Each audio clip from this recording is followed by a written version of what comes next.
Imagine what it's going to feel like when you acknowledge the personal growth that you've had, when you realise that the stuff that you never even thought was going to be possible is all of a sudden like in your life as an actual thing. Because you dared to visualise, you dared to allow it to become a possibility. Hey friend, welcome to Her Power the Podcast with me, your host, Zoe Fox. Her Power the Podcast helps women to connect with the true essence of who you came here to be, beyond job titles, societal limitations, trauma, outdated thinking patterns, and even job titles. My mission is to help you to realise just how great you are so you can really maximise your talent and your potential. You can find me on Instagram at zoe.e.fox, or you can find the podcast page at Her Power the Podcast.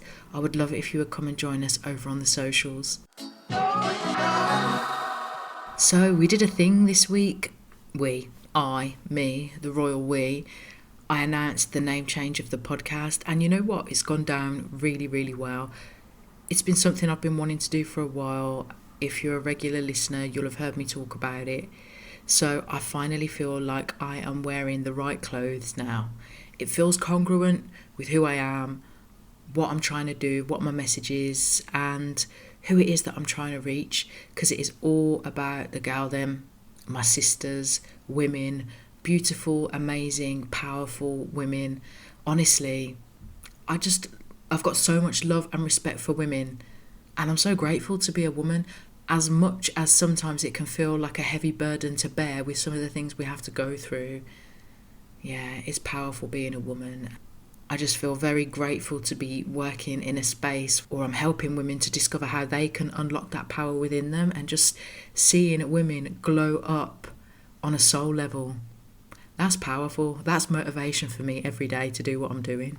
So yeah, Her Power just feels right. So just a big shout out to all the old school listeners, the regular listeners. Thank you for staying.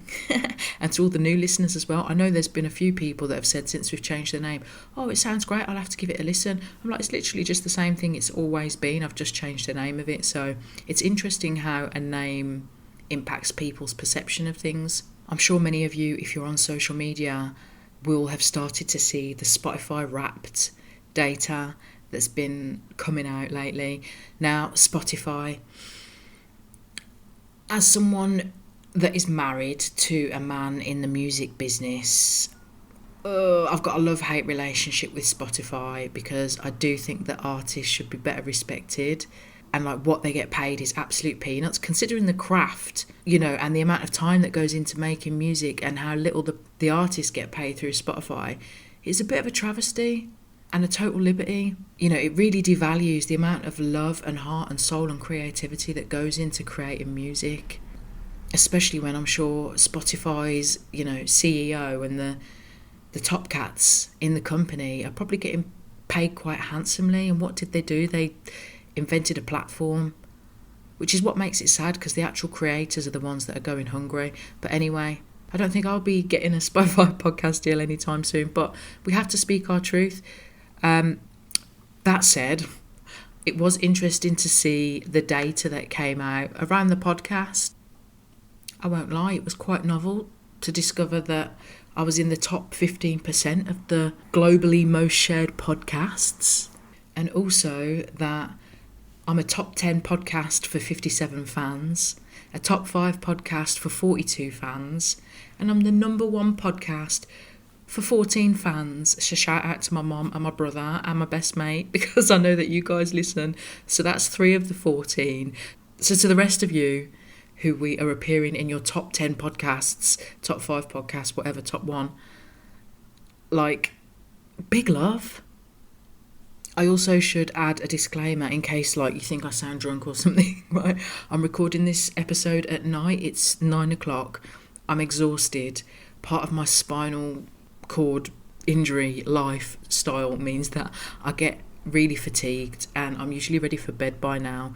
but I'm trying to get this podcast done, so I'm not doing it last minute on a Monday as I have done for the last couple of weeks, just because that's how life's gone down. So I'm like, I'm going to get it done. It's going to be like a Friday night in with my girls.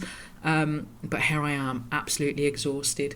Disclaimer done. So the top episode for the year was, according to Spotify, we do have listeners on other platforms, so this is just by the Spotify data, but the top episode on Spotify was learning lessons from repeating cycles.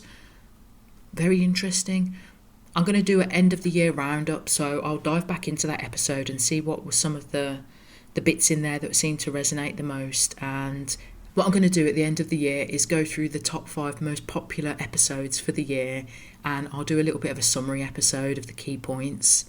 So we've also had an increase of over 80% new followers over the last year. So shout out to everybody. Thank you for joining me on this journey.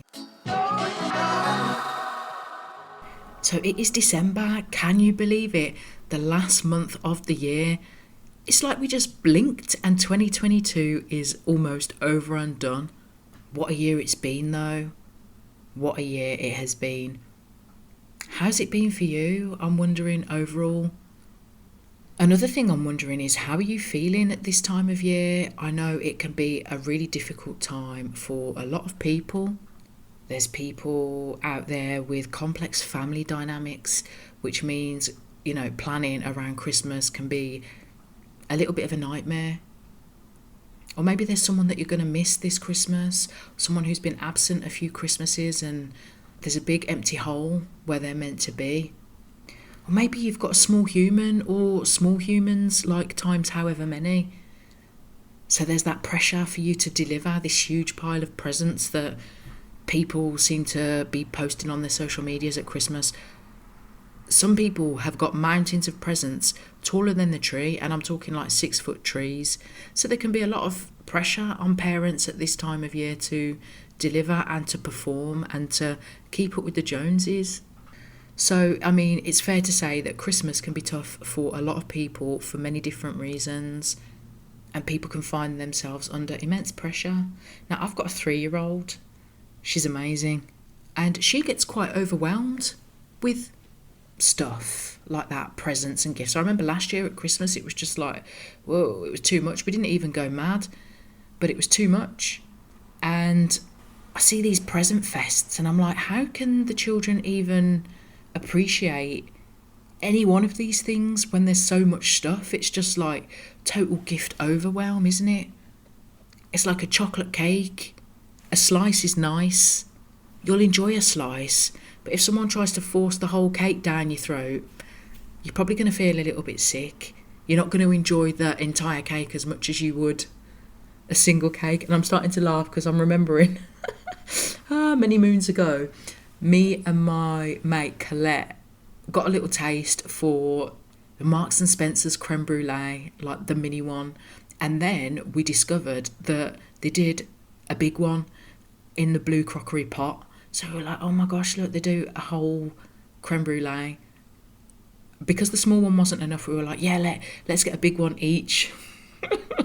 Yeah, let's just eat an entire dessert for 4 people, one each to ourselves. Needless to say, they're small. They come in small portions for a reason. The novelty soon wears off when you're like 10 spoons into that rich, creamy, sugary gloop. The novelty definitely wears off. And kids, how many things can they play with at once? The reality is the more stuff you give them, the more stuff you need to clear up. So there's another motivation to not go crazy with it. Like, my daughter honestly uses about 20% of the stuff in her bedroom, if that. One thing that she does love is arts and crafts. So every day she'll get up and she'll want to make cards or do drawings or cut something out. She loves making things. So for Christmas this year, when I've been asked, it's like, yeah, you know what, she loves making things, but plastic stuff she can do without.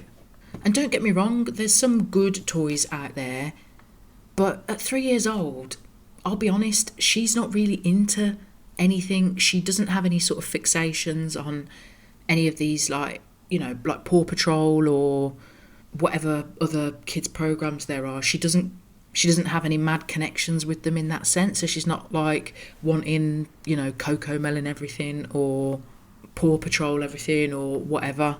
She might see stuff that pops up on adverts and she's like, oh, I want that, but she literally only wants it because it's just popped up on the telly, and then she never mentions it, and then she'll never mention it again. And to be honest, I actually hate the fact that kids get marketed to. It just doesn't sit right with me. And when I think back to Christmas as a kid, now I do love Christmas. Ever since I was a kid, for me, there's just a real magic in the air at this time of the year. The lights, the music, all the senses come into play, don't they? And I've always really loved Christmas, and my mum and dad always did the best to make sure that we had a great Christmas. The exciting parts for me as a kid were going to Sainsbury's with my dad just before Christmas to do the Christmas shop. Remember when you used to be able to get one of those big trolleys and fill your entire trolley, and it'd be like 100 quid, and that would be like, oh my gosh, Dad spent 100 quid in Sainsbury's for the Christmas shop. And you'd have like bottles of pop, what are those little snowballs, cherry brandy, all the peanuts and the snacks and just everything, as though Christmas was going to be like some big 3-week period spent in a bunker, when actually it's just a day. But you'd get all this stuff, and it was a real experience for me to be able to do that and to go shopping at Christmas. Now you get a little basket full, and that costs you a £1 nowadays. So yeah, back in the good old days when you could get a whole trolley for 100 quid. And just the vibe at home around Christmas, the going and getting the Christmas tree. Oh, that was so magical for me, because my dad would always take me and my brother to, there's like a farm near where we live, so we'd just drive out of town a little bit. Bill's Farm, I think it was called. And it's just a Christmas tree farm, so they cut your tree down for you, or you go in and it's all magical and all these trees everywhere, and you go and pick your tree, and then they put it through the big net and drive it home. And while we're out going and getting the Christmas tree, my mum's at home running around cleaning everything up, because everything's got to be immaculate before you get the Christmas tree in. So mum would be on a mad rush getting all the cleaning done, and we'd be out living our best life with dad in the forest. It was just magical. My uncle's coming round, my granddad coming round, or, it might be my gran or whatever. Just my mum waking up, that going to bed on Christmas Eve, looking out the window, looking up at the sky, the anticipation, the excitement, putting down a mince pie for Santa and a carrot for Rudolph and a bit of sherry, writing out a little handwritten note to Santa. That stuff was beautiful. I used to love that, going up to bed, feeling all excited, looking out the window up at the sky. Can I see him? Is he there somewhere? Obviously he wasn't, but I did end up believing in Father Christmas until I was about 15, because when I was little, my dad dressed up as Father Christmas. Obviously I didn't know it was my dad then, because I was about 4, and came into the bedroom, and it was in the middle of the night, and I remember my mum waking us up in the night, and my brother was just like a baby, like a little hot dog in a blanket, and mum brought him in, and we went and sat on mum's bed, and she's like, I think Father Christmas is here. And then we could hear ho ho ho, and up Santa came, and he had some presents in a bag, and it was all exciting. I was like, oh my gosh, Santa's just come into the house in the middle of the night and brought some presents. But my dad was outside looking after the reindeer, making sure the reindeer didn't fly off. And my dad's white, my mum's black, so we got away with it a bit easier without asking too many questions. So yeah, I genuinely believe that I met Santa, and nobody could tell me any different. But it was beautiful, just that magical feeling, that childhood wonder. And then waking up on Christmas morning at like 3 a.m, all excited, me and my brother, hey, is it Christmas yet? Can we wake up yet? Mum and dad are like, no, go back to bed. So instead of a stocking, we used to have like a box that they'd put in our bedroom. They'd have like some, some of the smaller presents in there that we'd be able to open. So if we woke up too early, it's basically mum and dad just trying to say like, go back to sleep, don't disturb us, we're not getting up yet, but you can sit and open your presents, and it's your business if you want to be up at 3 o'clock in the morning, sort of thing. So me and my brother would go and open our presents, and it was all exciting. And then, mom downstairs getting her bin bag. For all the rubbish, you've got to make sure you put the rubbish in the bin bag before you start opening the next present. And it was nice because we'd take it in turns and we'd all appreciate the next one opening the present. And yeah, I mean, there were a couple of standout presents for me as a kid that I remember, but aside from those couple, everything else, I'm not saying it wasn't appreciated at the time, but I don't remember everything else. It's just these memories. Oh yeah, I remember the year when I got a Razor on a Ghetto Blaster. And I was in my bedroom on Christmas Day with my Barbie chocolate factory, which was another present that I really wanted, like desperately, which I was really excited about. And a Razor, yeah, as you do. So it's easy, I think, as a parent to be like, you know, feel as though you've got to live up to all these expectations when it comes down to gifts, but it's the memories that matter, isn't it? So I heard something a few years back and it stuck actually. And now that's a little bit of a golden rule for me. And it's something you want, something you need, something to wear and something to read. And that pretty much does it. I think about what it is that I'm trying to teach my daughter about what's important. And it's not the stuff, it's not the plastic material stuff. That might be the agenda of the marketing team at some of these toy companies, but that's not my agenda. I want her to remember us making hot chocolate and snuggling in front of cosy movies and making gingerbread and going and getting the tree from somewhere magical. As parents, we get to set the tone for what our kids expect. So don't get creating a rod for your own back. And some of this stuff that they're advertising to kids, because in the morning before nursery, she does like a little bit of Milkshake on Channel 5, a little bit of Peppa Pig and a little bit of Paddington, and the adverts that come on in between those shows, they really irk me. And some of it is such tacky tat. Like, no disrespect if anyone has got any of these things on their shopping list, right? Like, each to their own, no shade. But Gassy Gus, where you feed this man until he gets so fat that he explodes and farts. Or Windy Knickers, where on the advert there's like some granny in a bra and pants holding on to a rotary washing line swinging around. I'm just like, what is this crap?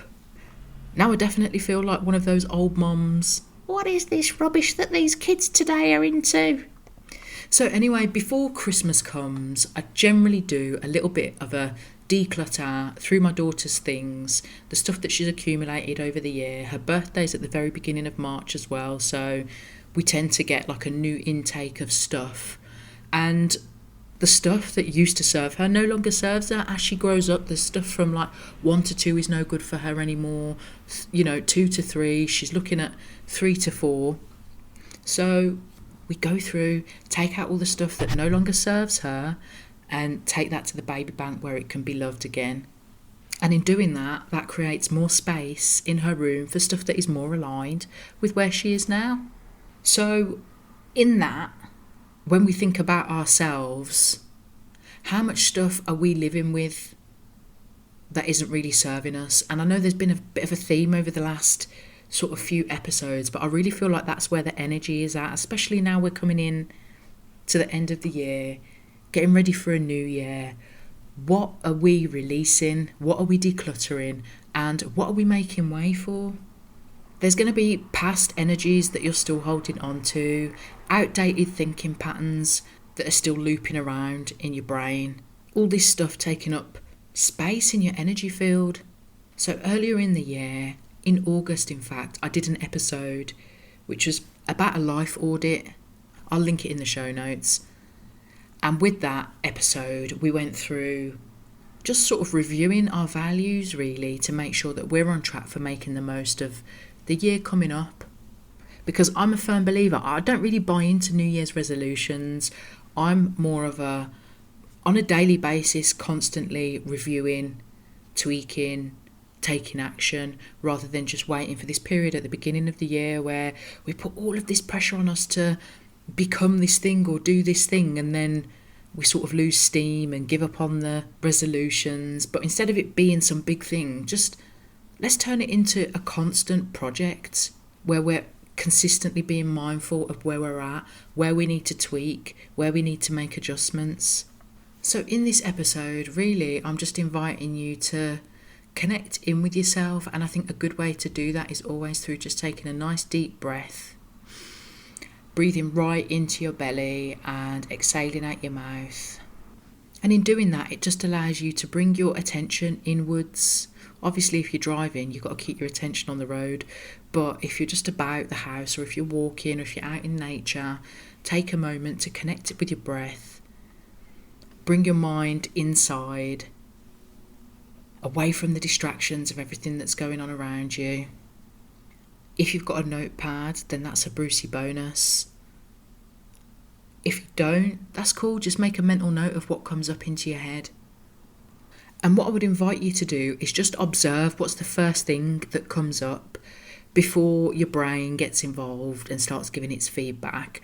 I'm just trying to see what information your intuition is delivering to you before you get a chance to overthink it. So take a nice deep breath in through your nose, out through your mouth. And then ask yourself, what do I need to let go of in preparation for 2023? What do I need to let go of in preparation for 2023? And take a moment to just write that down or make a note. And the reason I say write it down or make a note is because this time next year, when you're looking back at the progress you've made, you're going to be just feeling so pleased with yourself. That's something that I love to do, is when I get through to certain points in the year, is just look back over my journal for a year ago and be like, oh wow, look how you were talking then and look where you are now. It's such a rewarding feeling, because for so many years I was so stuck in procrastination, and just because I didn't know what I wanted to do or where I was going, and I was really lacking clarity, and I had all of these outdated patterns that were on loop and that were holding me back from breaking through. I felt frustrated for many years. Now I'm consistently taking action and doing this work. It's really empowering to look back at journals of old and be like, wow, you literally manifested that. You said you were going to make that happen and you absolutely did it. So that's why I find it really powerful to write it down, and that's why I'd recommend for you to do that too. So once you've had a little think about what you need to let go of, imagine what it's going to feel like when you have let go of that. It's just a light level internal excavation to see what's going on in that inner world. What is it that your heart is wanting to speak and bring attention to? And then by allowing yourself to connect with the mental visualization of what it's going to be like to have let go of it, it helps to connect you in with that space of achieving the result. So once you can start to feel the emotion of, oh, it's going to feel like this, that starts to help to give you the motivation to take the steps to move forward to do it. So now you've thought about what you're letting go of and how that's going to make you feel. Once you've let go of that, the next thing to do is to think about what you're going to be inviting in. And then in your mind's eye, if you start to just visualize what it's like to embody the characteristics of what you're inviting in for yourself, imagine how you're going to be walking, how are you going to be feeling, what you're going to be doing when you're embodying this energy of what it is that you're inviting in.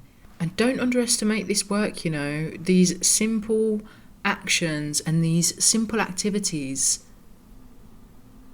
are what connects you with possibility and potential.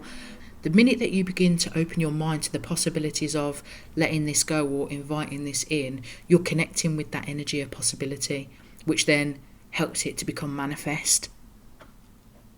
Because if you're not asking these questions, if you're not doing this self-reflection, then nothing's going to change, and you might be unconsciously inviting in stuff that isn't supporting where it is that you're trying to head and where you're trying to be.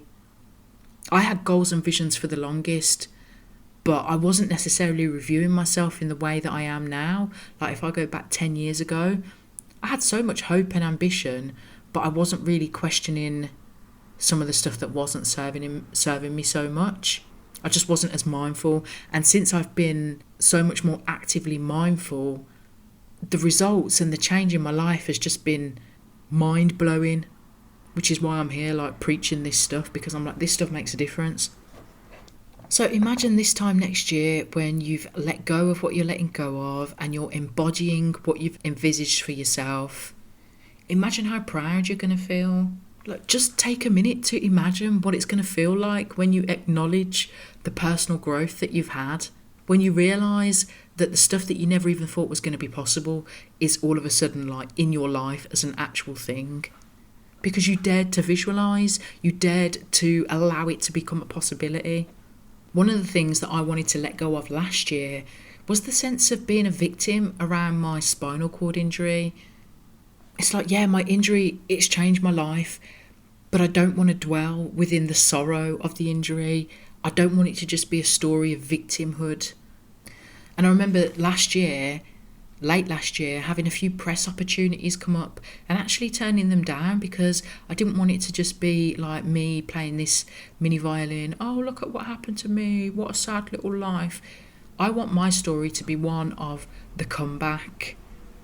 I want it to be the survivor's story, not even the survivor's story, the thriver's story, which is why I'm putting all of this stuff into action and just doing my best to be the living example of what can be possible from hardship. Because I could have had my 2 minutes on the TV. Oh, look at me and my poor little spinal cord injury. What a sad little life I had getting injured in the pandemic.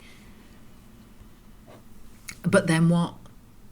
Once the violin stops playing, then what? Am I just left with my sadness and my misery and my injury? Or am I going to keep stepping out and pushing and seeing what's possible? Not forgetting I've got a little human that is watching me.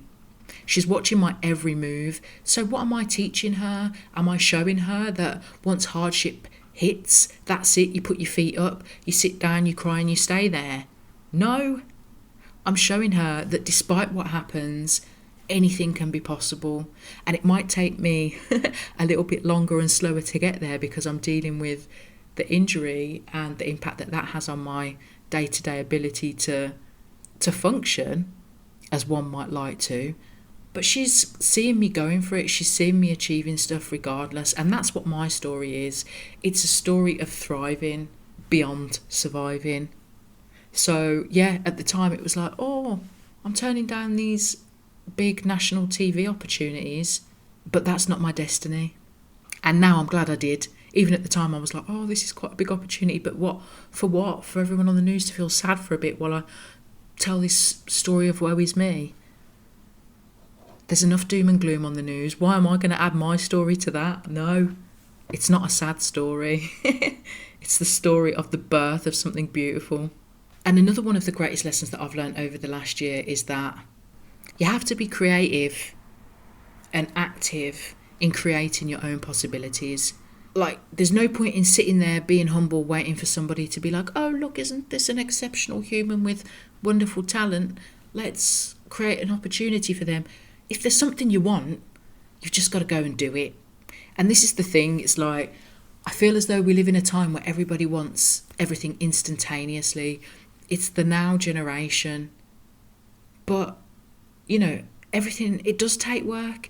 And it's true what they say about it taking 10 years to become an overnight success, because most of the people I know that have been grafting at things for 10 years, you know, people are seeing them starting to poke their heads above the dirt when really they've been underneath the soil, breaking open this seed for a decade before anyone starts to see the green shoots. But it's only when people start to see the green shoots that people are like, oh, look what they're doing now. No. It's not what they're doing now, it's what they've been doing for the last 10 years that is all of a sudden allowing people to notice. If there's something you want, go for it. Take the risk. Go for no. What's the worst that can happen? Someone says no. Okay, dust yourself off. Go for the next no. Because in going for no, in fact, there's a book about that. Going for no means that you're just going to get to your yes quicker. If you go out just trying to get a yes and fearing the no, it's going to put you off just taking the action. So just go for it. If one thing over the next year, allow yourself to just be courageous. Allow yourself to be like, well, if it's a no, it's a no. Or if it doesn't work out, That's okay. But in things not working out, it's not always this big spectacular failure. It's like you might have an idea. Like this time last year, I started producing the sweatshirts for the Curl Squad, and that was something that I wanted to do at that point of time because it helped me to feel as though I was connecting with people. And yeah, even though it just seemed like a sweatshirt, it was more than that. For me, it was like a little symbol of affection and love for the community that I found through the natural hair movement. And I just wanted to add a little something to that. And now I'm a year on, and designing more sweatshirts is not at all on my agenda. So just because you do something doesn't mean that you have to stick with it forever. It's like you can do projects. They can be one-off projects. You're not obligated to stay in the same clothes or stay playing with the same toys for the rest of your life. There'll come a point when you outgrow certain things. And one thing that I've come to terms with over the last few years is that it's all right to move on from stuff. It doesn't mean it's a failure. If you could do one thing next year and you couldn't fail, what would you do? What would you do? So as you are thinking about the upcoming year, what you're letting go of, what you're inviting in, also think about ways that you can make sure that you're just staying a little bit grounded this festive season. There can be a lot going on, a lot of dates, a lot of demands on our time, a lot of pressure to get stuff done and get stuff wrapped and get stuff bought. Just make sure, if you can, that you're taking some time for you as well to put your feet firmly on the ground, take a few deep breaths and connect yourself back to yourself when everything starts to feel like it's getting a bit much. And if you do struggle over the holiday period, use a journal to help you to express some of your feelings. It's not always going to change your entire world around, but sometimes it's good just to be able to unburden your mind of the thoughts, and a great way to transmute that negative energy is to allow those thought forms to fall onto the paper and out of your mind. Right, I'm going to leave it there this week and get myself off to bed because it's a late night for me. But talking about having a daily check-in, I do have the Manifest Your Perfect Day the Night Before template, which is available still on the Curl Squad website. I will link it up in the show notes. I am currently in the process of building a new website, but things are still over on the Curl Squad website, so you can download that.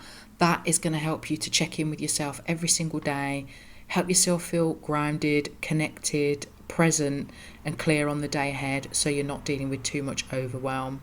Right, don't forget to come and find us on Instagram at zoe.e.fox. If you enjoy the podcast, I'd really love it if you would kindly give us a little rating and a review. If you're an iPhone user, you can do that through Apple. If you're on Spotify, you can drop 5 stars. And I will leave it there. Big love, my friend. Peace out. Have a good week ahead, and I'll catch you soon.